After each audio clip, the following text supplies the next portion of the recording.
السلام علیکم۔ دیش کو آزاد کرانے والوں کی داستانیں تو آپ نے بہت سنی ہوگی، لیکن کبھی ایک مسلمان کی زبان سے بھی سنیے۔ جب بالکل ابتدا میں 1803 سے علماء نے مدرسوں کو چھوڑ کر میدان میں آ کر انگریز کے حکومت ایسٹ انڈیا کمپنی کی مخالفت کی تھی، وہ دور بہت سخت دور تھا۔ تنہا میدان کے اندر صرف اور صرف علماء تھے جنہوں نے اعلان کیا کہ انگریز کی غلامی حرام ہے۔ لیکن سن 1831 میں جب بالا کوٹ کے میدان میں شکست کا سامنا ہوا تو انہوں نے برادران وطن کو ساتھ لیا، ان کے اندر ملک کو آزاد کرانے کا شعور پیدا کیا، یہاں تک کہ 1857 کا معرکہ ہوا جس میں ہندو اور مسلمان دونوں شریک تھے، وہاں بھی شکست ہوئی۔ پھر 1880 سے لے کر 85 تک کانگریس کا وجود ہوا۔ حضرت گنگوہی رحمت اللہ علیہ سے ایک فتویٰ لیا گیا، پوچھا گیا کہ غیر مسلموں کی ایک جماعت قائم ہوئی ہے کانگریس، مسلمان جو تقریباً 80 سال سے ملک کی آزادی کے لیے قربانی دے رہے ہیں، کیا مسلمانوں کو ہندوؤں کے ساتھ اشتراک کر کے ملک کی آزادی کے لیے ان کو ساتھ لیا جائے اور اس میں شرکت کی جائے؟ حضرت گنگوہی رحمت اللہ علیہ کا فتویٰ آج بھی موجود ہے۔ انہوں نے فرمایا کہ اگر دین اور شریعت کی کوئی مخالفت نہیں ہوتی تو مسلمان کا ہندوؤں کے ساتھ اشتراک عمل جائز ہے۔ چنانچہ کانگریس میں داخل ہوئے۔ کانگریس کا بنیادی مقصد اس وقت صرف یہ تھا کہ 1831 اور 1857 میں جو دو جنگیں ہو گئی ہیں انگریزی حکومت کے ساتھ، اور جو انگریزی حکومت ملکہ برطانیہ سے لے کر یہاں تک جو ہندوستانیوں کے خلاف ایک ذہن بن گیا ہے، اس ذہن کو بدلا جائے۔ ملک کی آزادی ان کے سامنے نہیں تھی۔ آپ اگر تاریخ کو پڑھیں گے، سن 85 اور 83 کے اندر جو بات کانگریس کے جلسوں میں کہی گئی ہے وہ ملک کی آزادی کی نہیں ہے، بلکہ وہ صرف اتنی بات ہے کہ ہمارے اور ملکہ برطانیہ کی حکومت کے درمیان میں جو غلط فہمیاں پیدا ہو گئی ہیں ہم ان کو دور کرنا چاہتے ہیں۔ لیکن کانگریس کو اس نقطۂ نظر پر لا کر جمع کرنا کہ نہیں، ملک کی آزادی کے لیے کام کرنا چاہیے، یہ صرف ان مسلمانوں کا کام ہے جو حضرت گنگوہی رحمت اللہ علیہ کے فتوے کی بنیاد پر کانگریس میں گھسے اور کانگریس کے نقطۂ نظر کو تبدیل کر دیا۔ برابر یہ چیز چلتی رہی اور جمعیت علماء اپنا کام کانگریس کے اندر گھس کر کرتی رہی۔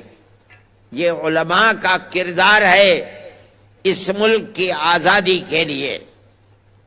لیکن کوئی پلیٹ فارم علماء کا ایسا نہیں تھا کہ جس کے اوپر دوڑا جائے، یہاں تک کہ حضرت شیخ الہند رحمت اللہ علیہ جو آزادی وطن کے لیے انگریز کی مخالفت کی آگ ان کے سینے کے اندر تھی، انہوں نے پروگرام بنایا کہ ہم شمالی ہندوستان سے آزاد قبائل سے اپنی جماعت کو متحد کر کے وہاں سے انگریز کے خلاف جنگ کریں گے، اور وہاں قریب افغانستان تھا جو آزاد ملک تھا، ہم اس کی مدد لیں گے، اور ترکی کی خلافت اسلامیہ تھی اس سے ہم مدد لیں گے۔